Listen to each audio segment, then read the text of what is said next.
So, obviously, for anybody who's been following this, Julian Sands disappeared while hiking Mount Baldy here in California back during the winter.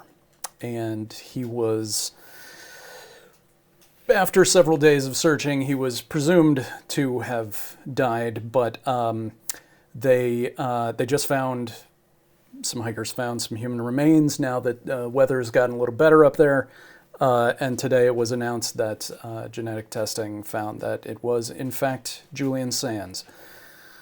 So we now know for sure that that he is gone. And for those of you who might be wondering, why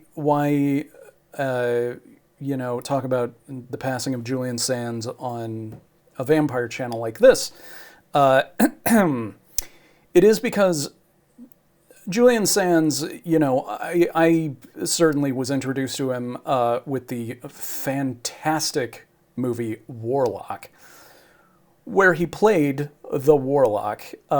It's a fabulous movie, fabulous script, and fabulous performance by Julian Sands.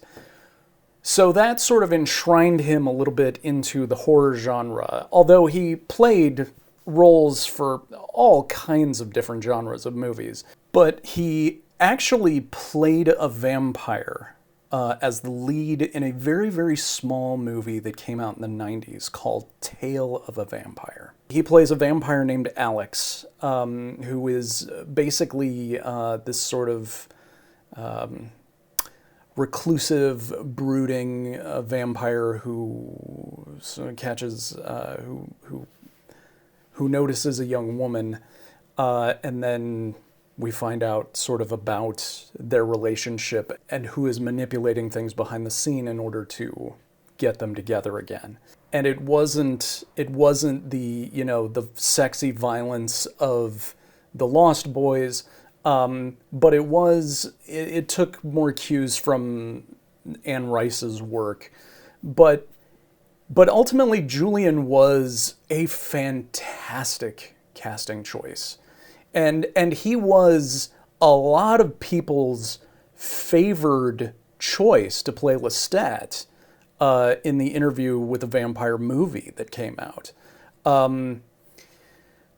So really, even though most people have not seen Tale of a Vampire, or perhaps even heard of it, it was one of those ones that was sort of outside, sort of in the shadows of the genre back in the 90s.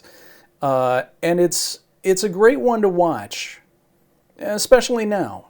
So, and I believe it's up on YouTube. You might be able to watch it for free with ads, but it's definitely up there for rent. Or it might be on a streaming service that you can find. But if you find yourself wanting to sort of pour one out for Julian Sands, I would recommend giving it a watch. And also, he recently played a vampire in Glenn Danzig's movie that just came out, which is called Ghost Rider in the House of Vampires, which I have not seen yet, not because I haven't wanted to, but because it just hasn't sort of crossed my field of vision yet. But that's a large ensemble piece horror film, and so I imagine Julian probably at least has something of a meaty role in it. But anyway, all of this to say that Julian was a great actor, and he seemed to be a very nice guy, and he had a look and a voice and a style of performance that really lent itself well to the vampire milieu. And I wanted to end on sort of a personal note because I actually met Julian Sands once, and it wasn't in a vampire related way. It was actually at a tire repair shop here in Los Angeles. I needed to get a flat tire fixed, and so I took my car there, and Julian Sands just happened to be getting his tires redone at the same time, and I was like, oh my God, that's Julian Sands. I was telling my wife, that's the Warlock over there. And so I don't usually do this, but I got up enough courage and I walked up to him, after he was done talking with the guy, and I said, Mr. Sands, I'm sorry to bother you, but I just wanted to tell you that I loved Warlock, and it was a transformative movie for me. And without missing a beat, he just looked at me and said, "Well, I'm glad to hear that you were transformed." And then he smiled and turned and walked away. And I was like, did he just cast a spell on me? So that was very cool. That was very cool.